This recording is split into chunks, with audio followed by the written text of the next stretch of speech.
تنبیہ کرتے ہوئے اور ان کی زمین کو جھنجھوڑتے ہوئے فرمایا کہ تم خدا کا انکار کر کیسے سکتے ہو؟ رب کے تمہارے اوپر احسانات کتنے ہیں، اس کو تو دیکھو۔ اب وہ کیا ہے؟ فرمایا کیف تکفرون باللہ وکنتم امواتا فاحیاکم ثم یمیتکم ثم یحییکم ثم الیہ ترجعون۔ تم کیسے اللہ کے منکر ہو سکتے ہو؟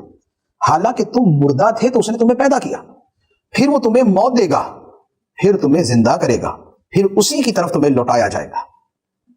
فرمایا کہ رب کی عظمت و شان تو دیکھو، تم مردہ تھے، کیا تھے؟ کچھ بھی نہیں تھے۔ بندہ پیدا ہونے سے پہلے کیا ہوتا ہے؟ کچھ بھی نہیں، پہلے تو اصلاً وجود نہیں ہوتا، پھر ایک قطرے کی صورت ہے تو کیا ہے؟ مثل مردہ۔ تو مردہ تھے، خدا نے تمہیں زندہ کر دیا، پھر وہ تمہیں موت دے گا، پھر وہ تمہیں زندہ کرے گا۔ یا تو قیامت میں زندہ کرنا مراد ہے، جو قطعی طور پہ زندہ ہونا ہی، اور یا پھر یہ ہے کہ قبر میں تمہیں زندگی دیتا ہے اور پھر وہاں سے تم رب کی طرف لوٹائے جاؤ گے۔ تو فرمایا کہ رب تو وہ ہے کہ جس کی یہ شانیں ہیں کہ حالت موت میں تھے، مردہ تھے تو خدا نے زندہ کر دیا،